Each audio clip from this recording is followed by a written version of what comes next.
Mardy, and I'm the president of the University of Sussex Politics Society. If you've joined us for previous events, welcome back. And if this is your first one, welcome. I'm just going to begin by letting you all know that unfortunately we have a bit of a webcam issue today. So the only face you'll be seeing is mine, and I hope you won't mind very much about that.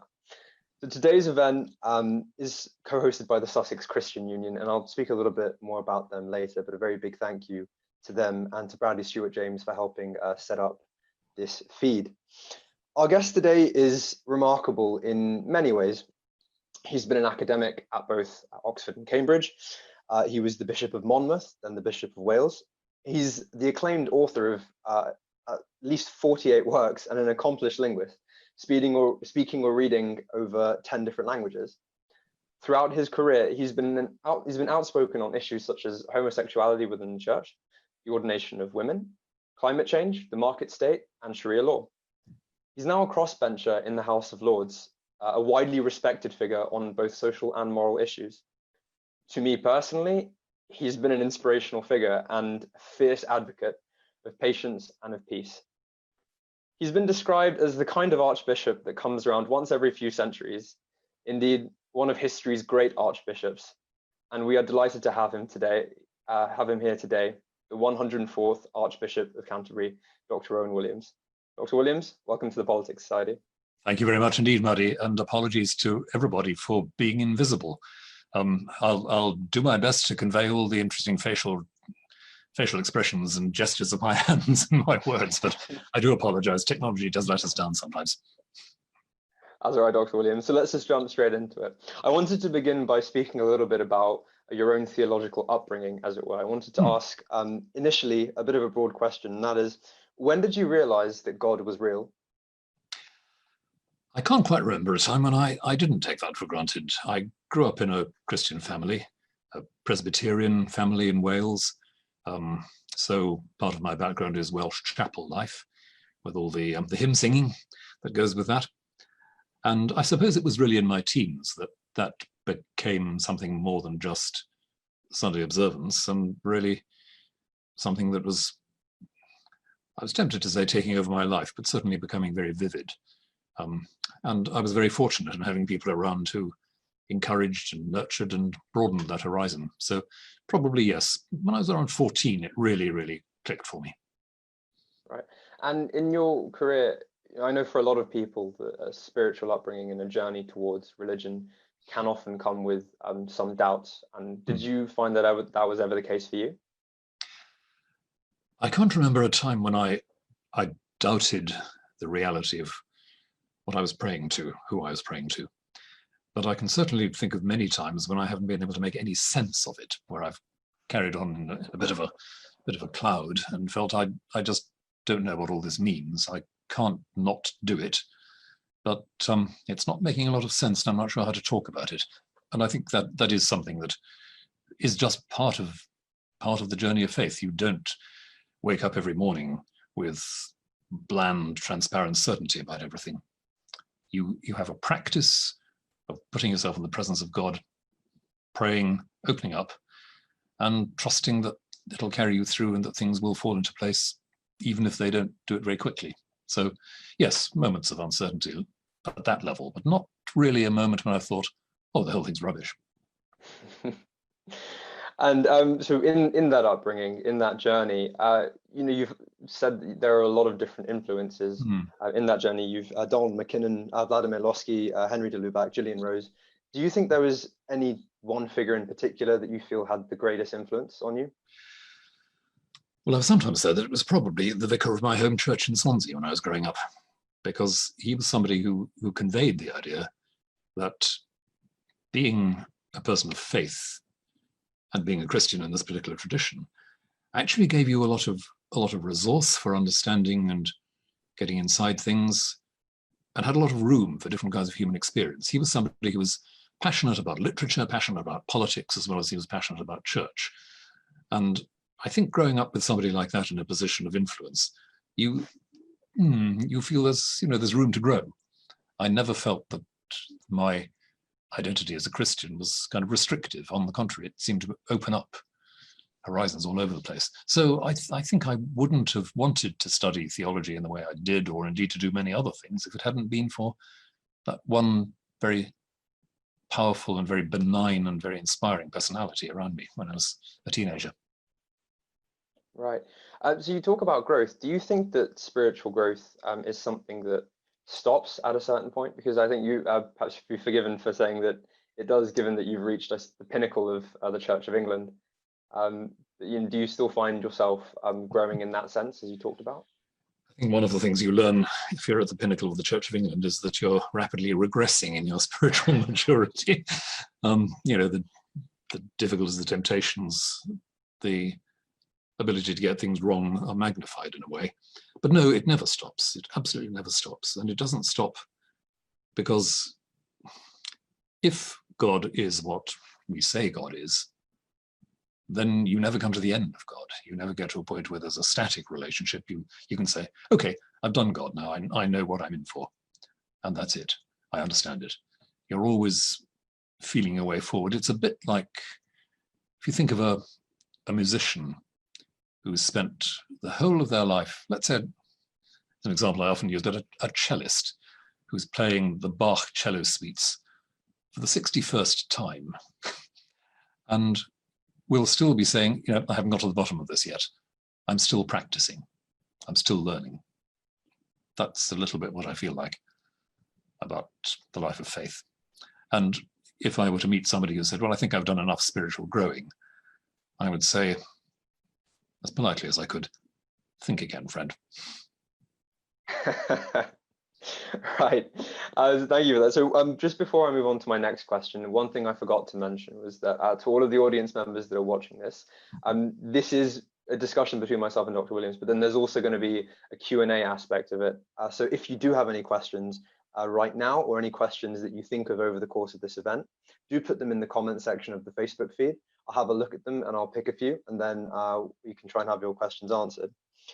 So one of the things that I found in reading about you, and I first came across you many years ago when I was still in primary school, and that one of the things that I found is that you have such an extensive bibliography. So as I said earlier, according to your Wikipedia page, there's at least 48 works there, ranging from yeah, it's quite substantial.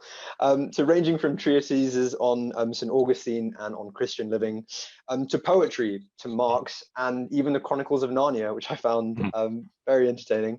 So what books do you recommend that people read, and what sort of authors do you recommend that people look at in terms of personal development, whether that be academic, spiritual, or otherwise? That's a very good question. Somebody that I often recommend to people, a writer who's been very important to me since I was a teenager, is Thomas Merton, the American monastic writer. Merton, who started life as a poet and a writer in New York in the 1930s. He became a Roman Catholic. He joined a monastery and wrote quite a lot about the life of prayer. But then in the 1950s and 60s, he got more and more involved in both writing about poetry and culture, but also writing about the political struggles of the time. So he was in touch with a lot of people who were very active in the civil rights movement, and eventually with people who were very involved in the anti-Vietnam War movement as well. So through his life, and he died when he was only in his 50s, through his life, he did something of what I saw in my parish priest at home. He held together the priority of the life of prayer, the depth and resource of the life of the imagination and the arts, and the pressure and the challenge of political involvement. So when I want to help people come into the world that I think matters, Merton is one of the people I do rather tend to send them to. Sure.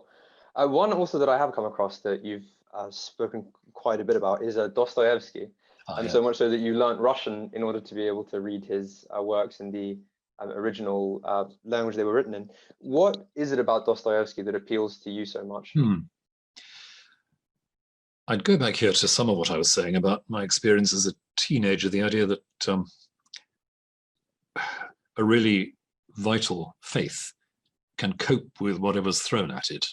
And one thing that Dostoevsky is very interested in doing is, as it were, saying, okay, look, I'm a Christian, but I'm going to test my faith to destruction. I'm going to jump up and down on this until it collapses, or see if it collapses. And he says about his own novel, Brothers Karamazov, I think I've put the case for atheism better than any atheist has. So he pushes your nose into it and says, look, faith is difficult. It's not a set of simple answers. It's not a set of happy endings.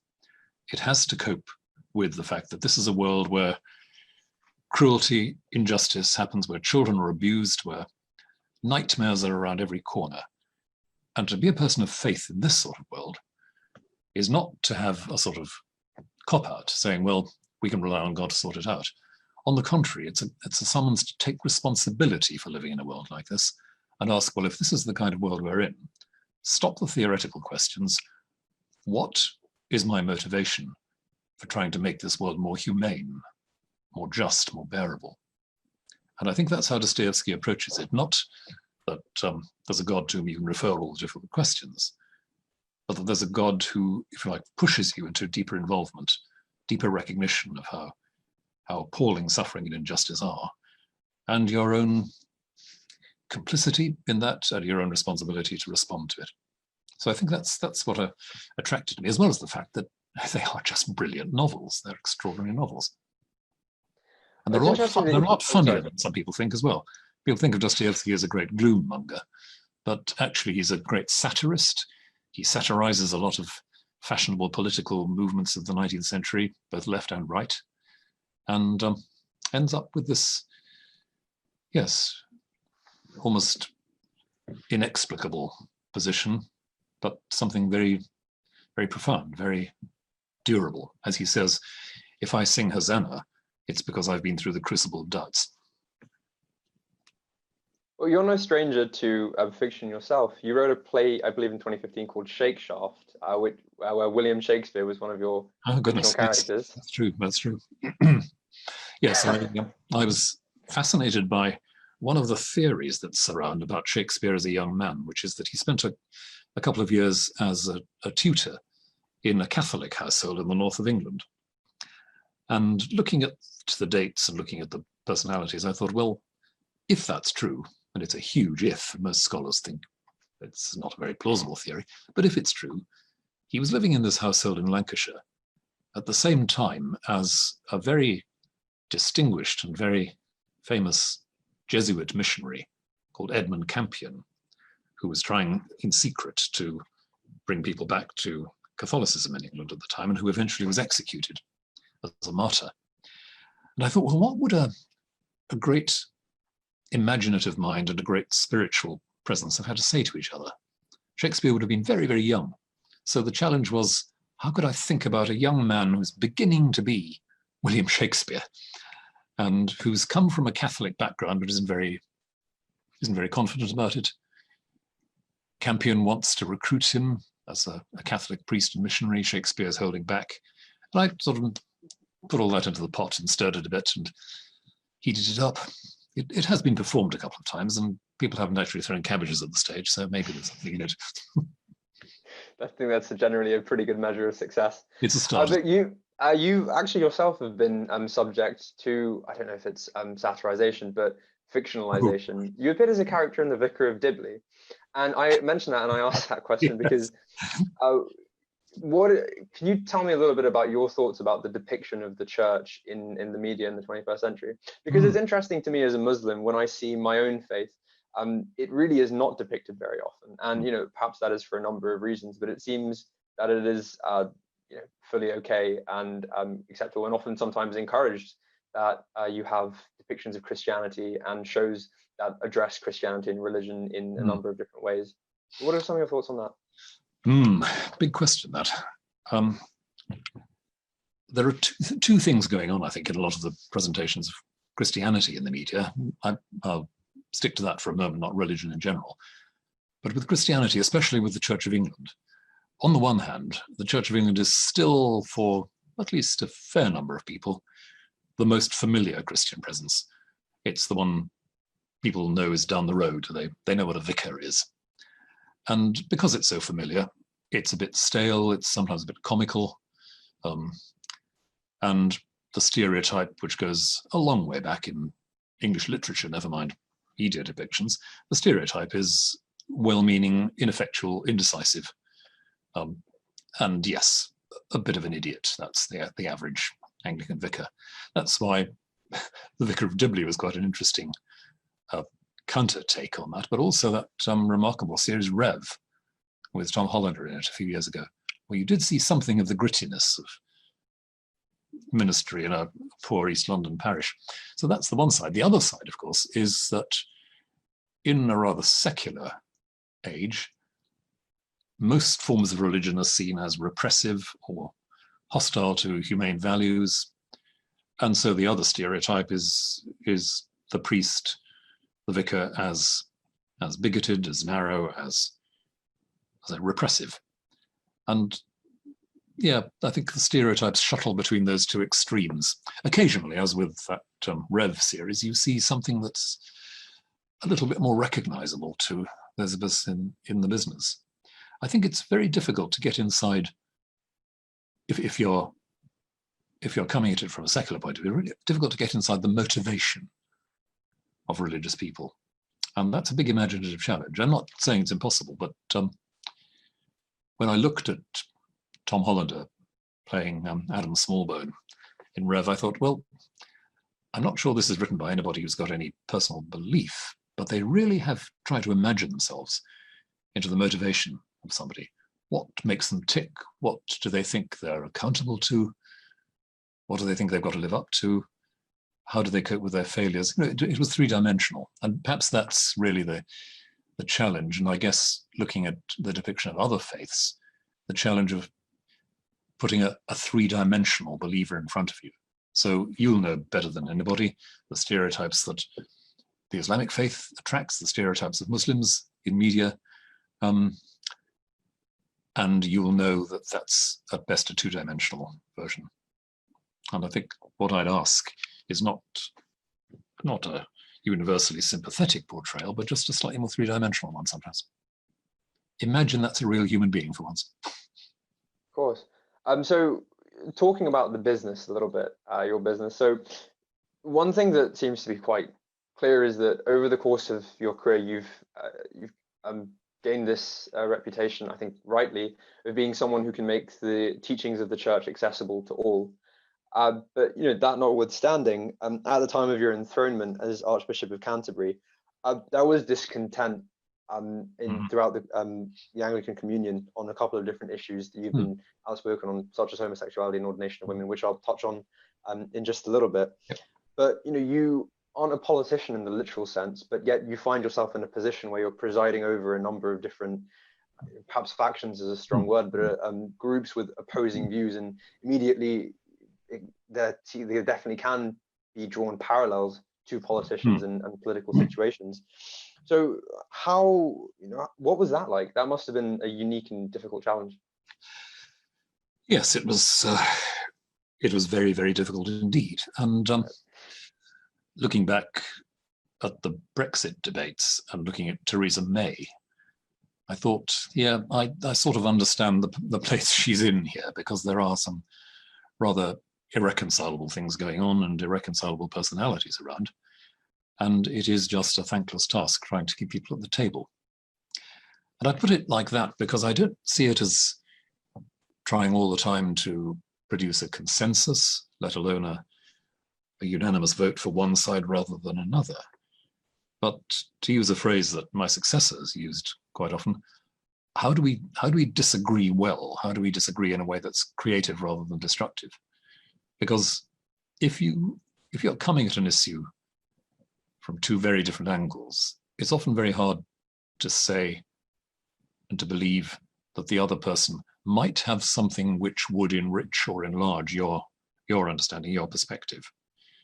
And I suppose that's what I most wanted to try and hang on to, with, I have to say, very limited success. And the danger is indecisiveness, the danger is fudge, the danger is confusion, and sometimes collusion as well. You can sometimes wait too long to try and move things on, to try and keep people with you. I've occasionally said about this strange thing called leadership, that if a decision takes a long time to make, but when it's made, it stays made, and it's something people can really live with, it's been worth the wait. But you always have to ask, am I waiting too long? Am I hoping for too much here? And am I just sort of shrugging off resistance and not naming the problems fully? I don't know, but that's the kind of thing that used to keep me awake when I was Archbishop. I see. And so just touching on a couple of those issues that then did cause some consternation, if you will, why do you think that there is opposition or some opposition to women holding leadership positions within the church? In most religious communities, there's a very deep assumption about gender roles. And it's not just Christianity, it's right across the religious spectrum. And those roles are sometimes, sadly, openly demeaning to women.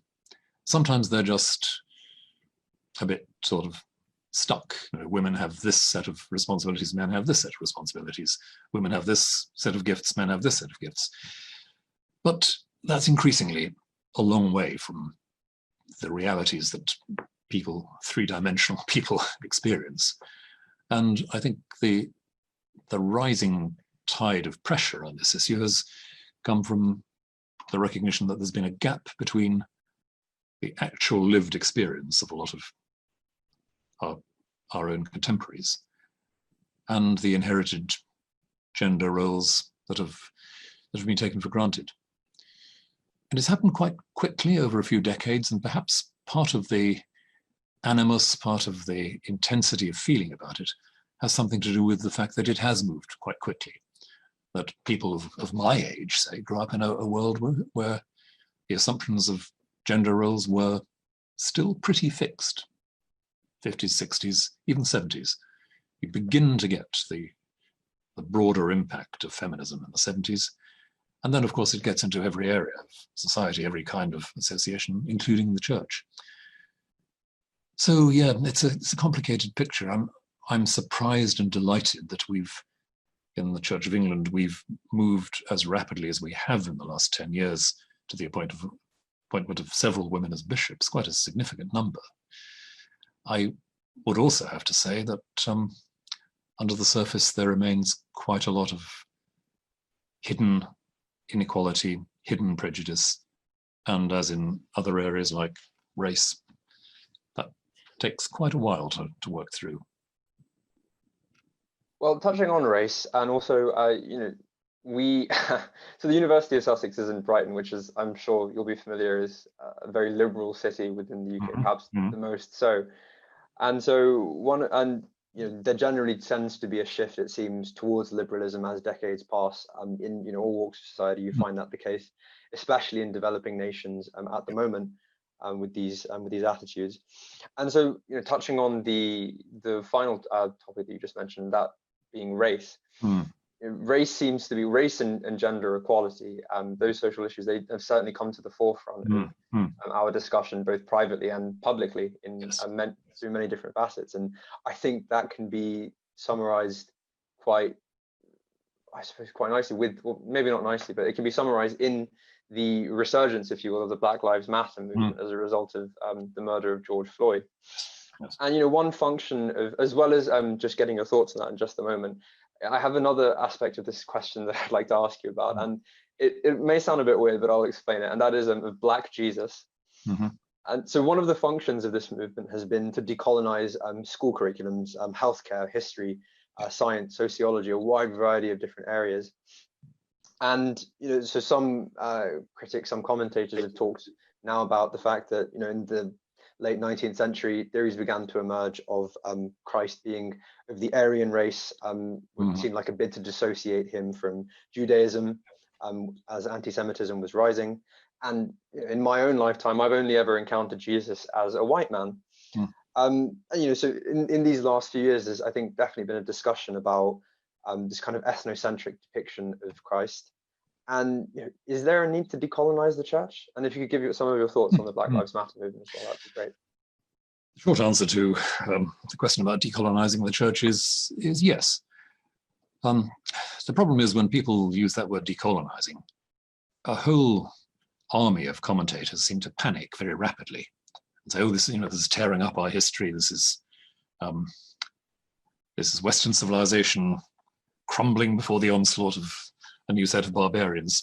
And I think to myself, well, actually, nonsense. The history we inherit is quite a complicated one.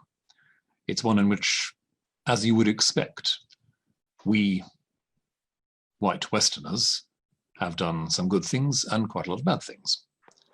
And the same is true of any ethnic, any political community. But the thing is, in the last couple of 100 years, it has been white Western culture which has increasingly set the pace, taken the lead, and largely walked away with the profits of actions across the world. Now, I'm not saying we should all be paralyzed and sort of bent double by guilt about this. It's a matter of just being truthful and realistic.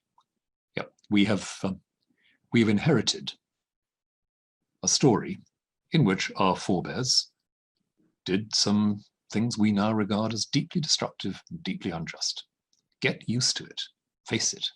It's only very weak and very anxious societies that can't cope with historical sins and failures, I think. Why do people think we've always got to be innocent? Just join the human race, accept that there have been some bad things. But at the moment, in church or world or academy, the fact is, as I say, one group of people in the human race have on the whole made the running in recent centuries.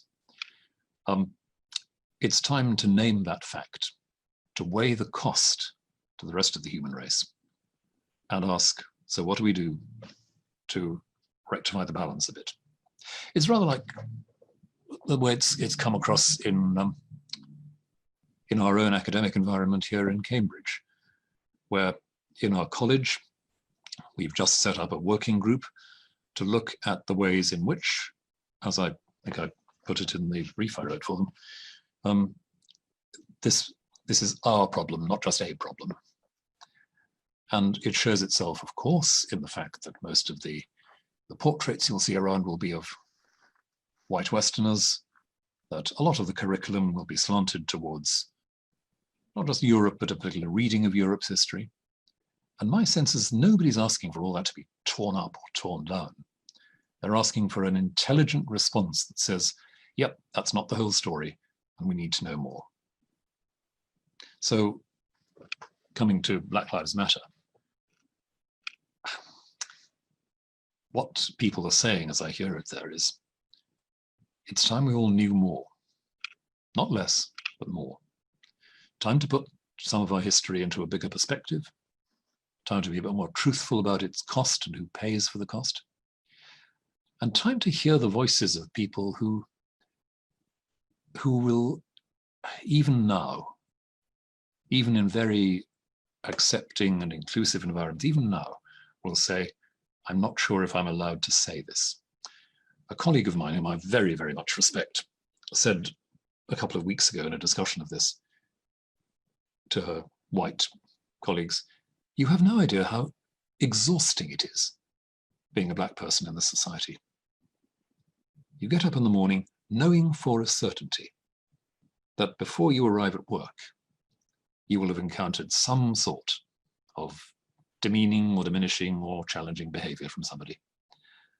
And that very simple insight really sort of landed with me. The sheer exhaustion of not being what so many people regard as a standard member of society. And, well, I just have to keep asking myself, what am I taking for granted? What am I assuming as the default position? What am I not hearing? And who am I not seeing? Because that sense of exhaustion, of tiredness, and also of anxiety about, am I allowed to name this and come out with it? It's very powerful to hear. So I hope we're doing a bit of that in college at the moment. Looking around, what are the images? What are the stories? What are the cultural things that make some people feel more outsiders than others? And then the question, right, so what are a few simple practical things we can do to get past that? In a way, we're sort of fortunate in this college because in the 18th century, it was one of our senior figures who was actually the first to preach openly against the slave trade. And he was one of those who started the abolitionist movement in the 1780s. So we look back at him, we have a prize named in his honor, and look back on him as one of the heroes of the institution. Also, rather amazingly, a couple of decades ago, we managed to get Nelson Mandela as an honorary fellow of the college. So his portrait is in hall along with all the more obvious white ones. So, it's a small thing, but we want to work with the grain of that. The aggregate of marginal gains should ultimately, I hope, bring about great success. Just staying on the United States for a moment, there's a few different questions that come to mind with what you said, but the church has historically been associated with a number of different things, but it is clear to see that some of the greatest actors of my generation, your generation, or previous generations who have worked towards good, equality, justice, have been people associated in some way or another with faith, whether that be with the church, with Islam, Judaism, etc. Yet at the same time, you tend to find this dichotomy where on the one hand you have this, but then on the other hand you find that especially with some white supremacists in the United States, there tends to be a correlation, a relationship there, perhaps not causative, but a relationship there between being someone that identifies as Christian and believes strongly as God, and perhaps being more conservative in views pertaining to race, pertaining to gender equality. And why do you feel that is? I think the religious map in the United States is much more polarized than it is anywhere else in the world. And I'm not sure I fully understand that. I need to know quite a bit more about American history to understand it. But it's not irrelevant that it's only a century and a half since the United States of America had a literal civil war. And for quite a substantial part of the American population, that turned on questions of race and power. And when people whose general sense of their position is a bit fragile feel that their superiority and their security is being challenged by giving security to somebody else, then you do get quite a violent pushback. And I think there's quite a bit of that going on. At the bottom end of the socioeconomic scale, you have the phenomenon of white people with poor prospects of employment, with chaotic, insecure environments, feeling that all the time there is a pressure for them to change, for them to become better.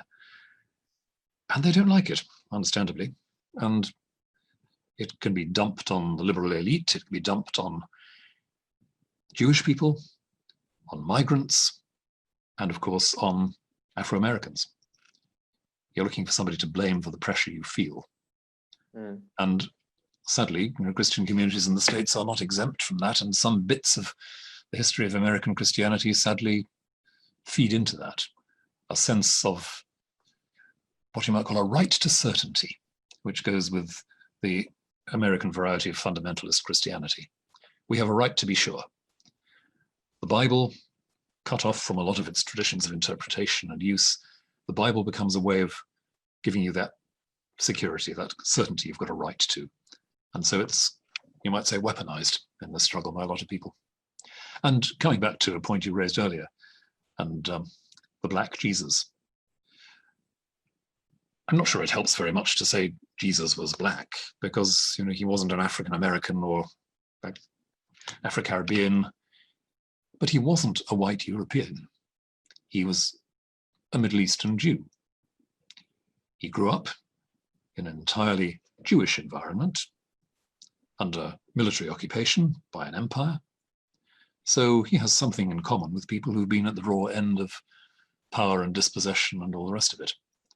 And so that's important to remember, that he's not, in fact, an icon of conquering Western civilization, but a much more unsettling presence. And one of the ways in which, for me as a Christian, I understand how God's imperative, God's pressure, is something to do with recognizing that suppressed, oppressed presence, something to do with the call to be in solidarity in one way or another with that, and not just to take for granted the prevailing power patterns. I mean, the United States, I think, took your advice rather literally in some sense, and that in 1956 they adopted "In God We Trust" as its official motto. In the face of Christian persecution in some of the former Eastern blocs. But on the other, you talked about individuals being on the lower end of the economic spectrum. But if you also look at the other end as well, you've got millionaire televangelists, individuals such as Kenneth Copeland preaching the prosperity gospel. Indeed. And that certainly can't help the cause for the church. I don't think it can. I'm not quite sure which Bible these people are reading. And yet they read it. What seems to me lacking in that kind of mass evangelism oriented towards success is that dimension of the New Testament, which is about taking a risk in order to stand with Jesus. The risk that you expose yourself to if you try to stand with those who are without power or without influence. And, and I say this conscious of the irony. Here I am, a former Archbishop and a member of the House of Lords, talking about solidarity with the dispossessed, and I can hear the skeptical remarks already. But wherever you are and whatever the job is, the gospel is meant to make you feel very uncomfortable if you're settling down with the patterns of power as they are and not putting some questions to them. Right. So I'm just conscious of time at the moment. So in a moment, we will move over to audience questions. Sure. So a few of the audience questions are similar to some of the topics I was going to touch on. So I'll combine a few of those. But I suppose the final question from me, before we do move to that, is what, I suppose it's multifaceted and there's several parts to it. But please don't feel obliged to answer every single one. But the place of the church in the 21st century, but also as well as that, looking at the role that it has, where do you see that moving forward? And what are some of the challenges that the church faces? Well, once again, let me talk primarily about my own Christian identity and the Christian church. There would be parallel questions to be asked about synagogue and mosque and temple too, but let's start with the church. It's very important that any democratic society has within it some groups of people who have a passionate, absolute commitment to the value of human beings. Because that sense of the absolute value of human beings, their value in the eyes of God, and so their indestructible value, part of that, I think, you have to recognize it's not something that is absolutely obvious in human society. It's not something which has always been believed. It's not something everybody believes. But to keep a democracy restless and on the road to justice, you need people with that kind of conviction. There is something in relation to which human beings are indestructibly precious, so that every life has equal weight, equal significance. Now, communities anchored in belief in God are communities with that sort of passion, or they should be, and if they're not doing their job. And so their role is to be, if you like, positive irritants in a democratic society, asking the awkward questions, needling a bit and saying, well, how do we work towards a community that more obviously works for everybody, that copes with minorities, that copes with the poor and the forgotten, that doesn't just leave people behind? How do we work towards that? And it's not something everybody will immediately believe, but that, as I say, that's where our communities have their role. And again, speaking as a Christian, I'm more and more, I suppose, captured by that sense which comes through a lot of the pages of the New Testament. It's not just that every individual has an immeasurable value, it's that every individual has a gift that's important for everybody else.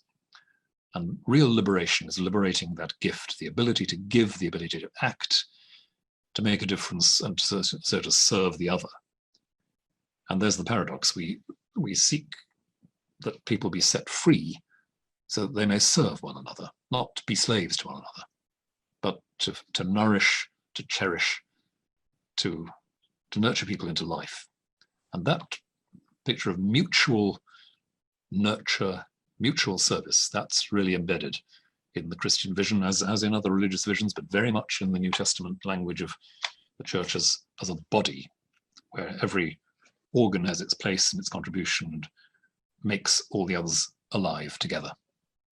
So that's something where I'd see the place of the church. And it's not necessarily a place of enormous public power and influence. We've sometimes assumed it ought to be, but it doesn't have to be.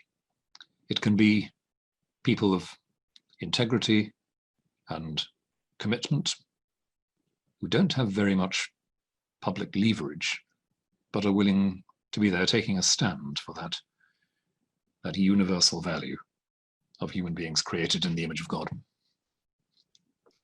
The ability to serve, that's one of the strengths that the church has often drawn upon in terms of its philosophy, and that strength has often been supported by its numbers. There have been a lot of studies and a lot of discourse over the place of religion, but also the rise of atheism and some of the new atheists. Some names that come to mind are Richard Dawkins, A.C. Grayling, Philip Pullman. There was one study that predicted that by 2038 that atheism will be the dominant position on God. So I suppose this is applicable to all religions, not just Christianity, but that ability to serve, will it be impaired by a reduction in numbers? I don't particularly want to predict. I think that it's a bit harder to maintain that passion for service unless you have a really strong narrative underpinning it. The Christian story is that the creator of the universe becomes human in order to serve, to liberate, and to heal human beings. That's quite a powerful story. If you don't have some conviction that the world is like that, it's much harder to keep alive the picture of public good and public service. Quite recently, I was in a discussion about the future of universities, appropriately enough. I've just taken over as the chair of trustees of something called the Council for the Defence of British Universities. And we're looking at the sense in which higher education is a real public good. And in the discussion we had a couple of weeks ago, somebody pointed out, that's fine. The trouble is that we're in a society where the very idea of public good is not obvious to a lot of people. Things that are there not to be successful or to be profitable, but just to keep the health, the fundamental health, critical self-understanding and generosity of a society going. So, yeah, I would put that on the table. What's going to be the motivation of a completely de-religionized world? I don't know yet. But since I believe that God is real, whether or not we believe in him, then I have some confidence that God will find ways in, even where people think they've shut God out. Right. So our next question is from Izzy. And so she's written, bishops have no option but to take up the cause of the environment, not because of what the world says, but because it is inherent in your faith. I think that's a quote she's attributed to you.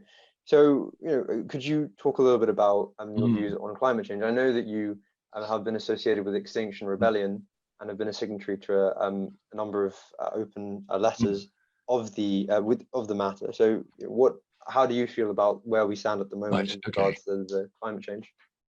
Well, thanks for raising that, Izzy. Yes, I think I did say what I'm quoted as saying.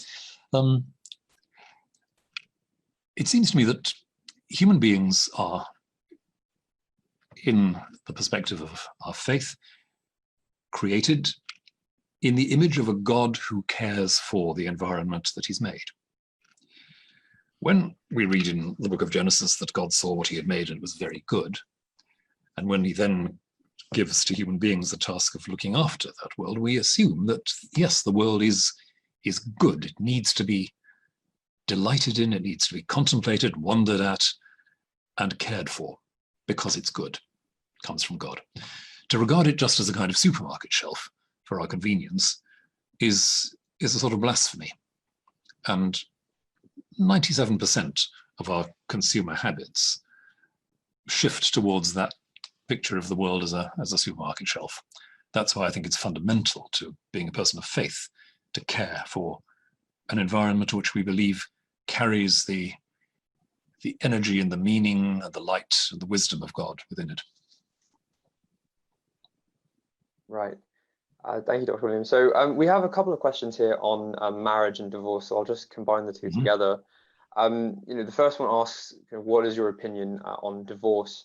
And the second one is, a change in the value of marriage, especially in the way that it's depicted within the media and with so many high-profile marriages and often subsequent divorces in a short period of time. Why do you think that is? Why has there been such a shift in the attitude towards marriage? There has been a shift, certainly, though people still seem to want to get married. They want to make a statement in public of their commitment. But I'll come back to that in a moment.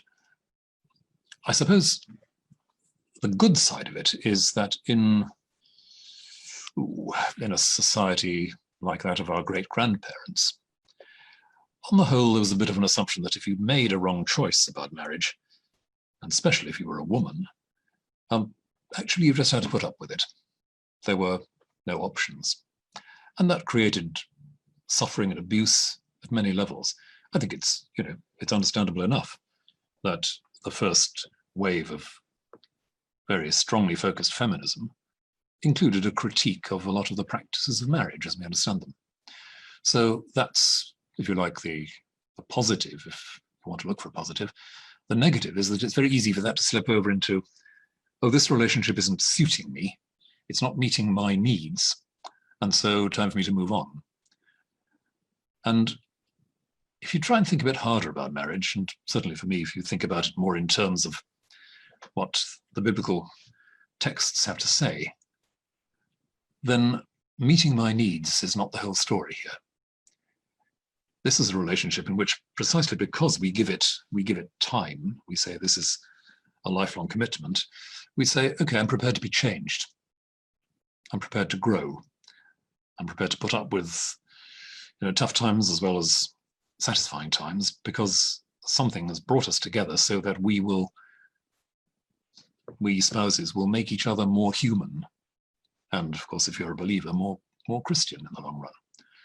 So that's the case for not putting up with abuse and violence, but the case for sitting out some of the less cheerful moments that happen in every relationship. So I'd say there's a real strength in the classical idea of marriage, which simply says, here it's possible for you to say to another human being, I think you're worth spending unlimited time with. And I know that's risky, because you will change and I'll change, and we're not quite sure what we're going to change into. But I think you're worth it, and if you think I'm worth it, let's see what we can do together. That's a hugely powerful affirmation to give to one another. And divorce, tragically, happens because people do change into new people. They find, not that they outgrow one another, they find sometimes that things they had not recognized have come to the surface and created new tensions, new difficulties. And often the realistic thing to do is to say, if your life together is now creating more suffering than fulfillment, not just having bad times, but genuinely creating more suffering, it's making you less human or less of a believer, then it's time to think about whether this should last. Nobody wants to celebrate divorce. I think pretty well everybody recognizes there's an element of, let's not say failure, but an element of loss and tragedy about it. And that happens in lives. We don't condemn, but we still say, yep, hang on to the belief, it is possible to live through this. And the risk is still worth taking because of the depth of that affirmation, saying to somebody else, you're worth spending an indefinite amount of time with. So the next question relates directly to ecumenism, and that's about your relationship with the Vatican. So in 2005, you became the first Archbishop of Canterbury to attend a funeral of a pope since believe, the 16th century. It's quite a while. What was that relationship like for you, and were there any challenges to it? Always challenges, but I find it quite a privilege to be able to meet with the head of the largest and in some ways most influential Christian community, and feel like we'd taken into a degree of personal confidence and friendship. I didn't know Pope John Paul II at all, really. I met him a couple of times, but in his extreme old age, when he was very sick. But Pope Benedict and I think, developed a genuinely warm personal relationship. We disagreed about any number of things, and I think he would have thought me a gutless liberal. But nonetheless, we always found things to talk about. We were both former professors of theology, and that helped. We both had great enthusiasms for figures like St. Augustine. And I think we both understood that, although for him much more than for me, being in this position was quite a lonely place to be. And sometimes it helped just to share what it was like and say, well, these are the burdens, and these are the tactics and the prayers that you use to live with them. So yes, I felt very privileged actually to be able to have that sort of friendship and that sort of ease of conversation. And although it didn't at all mean that we solved the institutional problems between our churches, or indeed that we agreed about everything by any manner of means, including some of these gender issues that we've just talked about, nonetheless, there was a respect, there was a warmth, I think, about it. And in terms of some of your other relationships, I think these two questions do link quite strongly. The first question is looking at the relationship between Christianity, Islam, and the other relationships and the other religions within the Middle East. The second one is, it starts off by looking at your predecessor, George Carey, being a signatory on the Alexandria Middle East process. Yes. And for those of you who aren't familiar with it, I certainly wasn't before researching for this event. So it looked to facilitate an active dialogue between religious leaders in the Middle East to work towards peace. What was your involvement in this peace process, if there was any, and looking at the relationship between Christianity, Islam, and other religions? Yeah, it can be strained at times based on current events, but how does that work in practice with you? There were a number of channels which could be used to take this forward, and for me, the Alexandria process, having been set up by my predecessor, others on the whole took that forward, and I wasn't very directly involved because my own interfaith work had led me in rather different directions. I was quite involved with the Council of Christians and Jews, but also involved in setting up the Christian Muslim Forum in the UK for grassroots interchange and dialogue between Christians and Muslims, and internationally, the Building Bridges seminars, which took place every year, all through my time as Archbishop, which I chaired every year. And that drew together academics and leaders from Christian and Muslim communities to talk not just about the political problems and the current affairs issues, but about some quite big and general topics. So we had a year looking at poverty, another one on justice, another one on death and dying, another year on I think concepts of prophecy, another year on concepts of liberty. So we would look at each other's texts, we would sit with sacred texts and commentaries and just work at these large questions together. And that built up a very, very strong friendship, because I think, as a lot of people will recognize, quite often, if you're alongside somebody looking at the same issue, looking at the same things and sharing your perspectives on something, you don't have to be face to face or nose to nose all the time.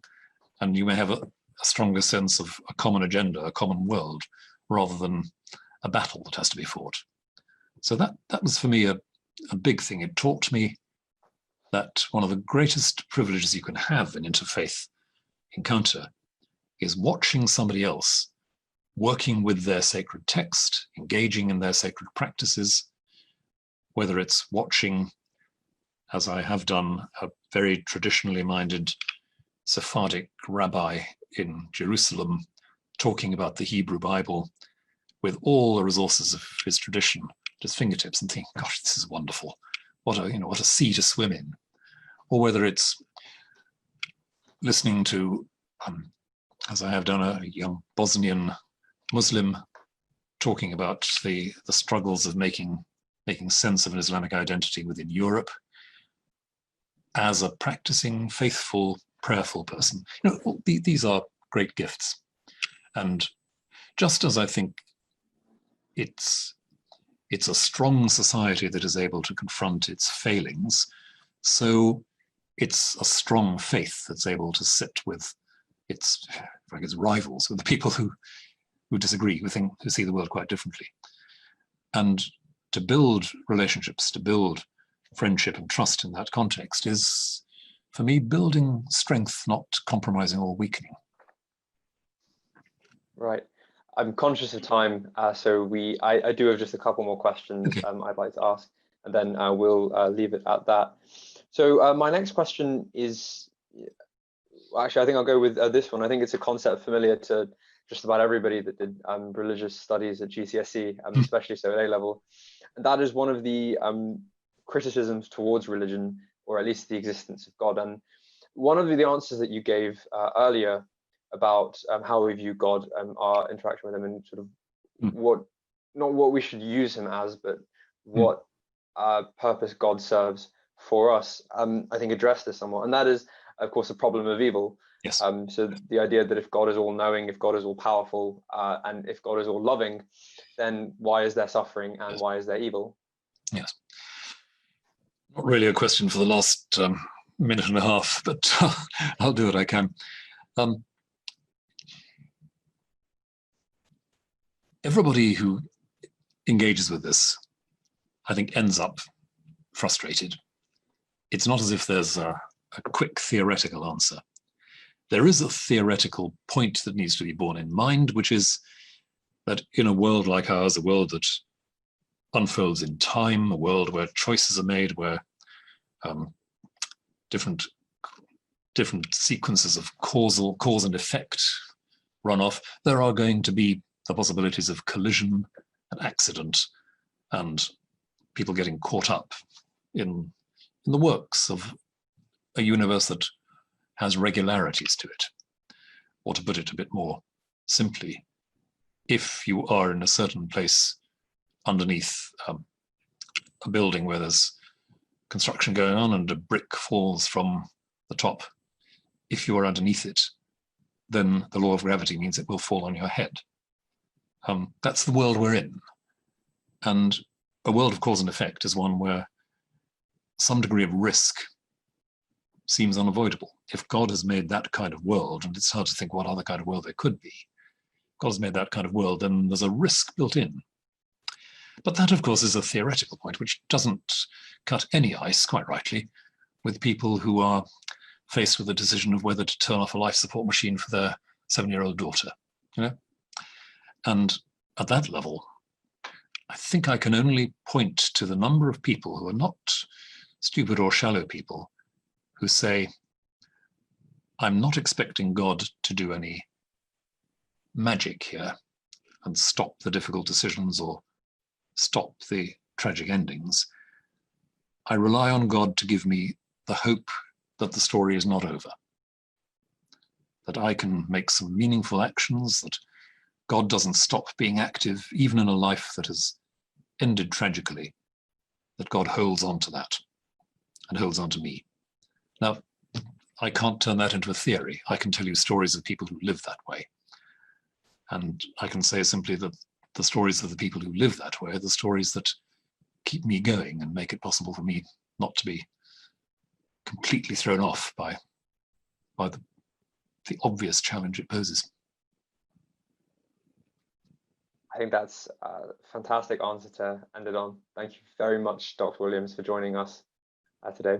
Well, thank you, Marty, and thanks to everybody who's been part of this and those who've set it up. I'm really grateful to be with you. Thank you. Thank you. And yeah, of course, as Dr. Williams said, thank you so very much to all of you who are watching this event, whether it be your first one, your second one, or you've been to every single one. And I'd like to give a special thank you to Bradley for helping set the stream up, to Mark, to Izzy, to Josh, and to Abraham for helping me research this and putting on hopefully what has been, at least in my opinion, a great event. And I hope you guys have enjoyed this just as much as I have. And following on from that, I want to thank again the Christian Union for helping put this event on. And should anyone be more interested to learn about Christianity, to learn more about how you can discover faith or your own religious journey, then do check out the University of Sussex Christian Union Facebook page. You can find it linked in the event description. They really are a great bunch of people, and I would recommend having a look at them, even if you're not necessarily interested in the religious aspect of it. So that's just about it for today. The last thing I'll leave with you guys is our next event. So we're giving you guys a little bit of a break. The next event is next Wednesday, so a week and a half, and that'll be with Sir Andrew Dillon, who was the founding chief executive up until earlier this year of the National Institute for Clinical and Healthcare Excellence. And he'll be talking about the pandemic, he'll be talking about the pharmaceutical industry, and talking about the future of the NHS and healthcare. So do definitely join us for that. And on that note, I hope you all have a lovely week, and we hope we'll see you next week. Bye-bye.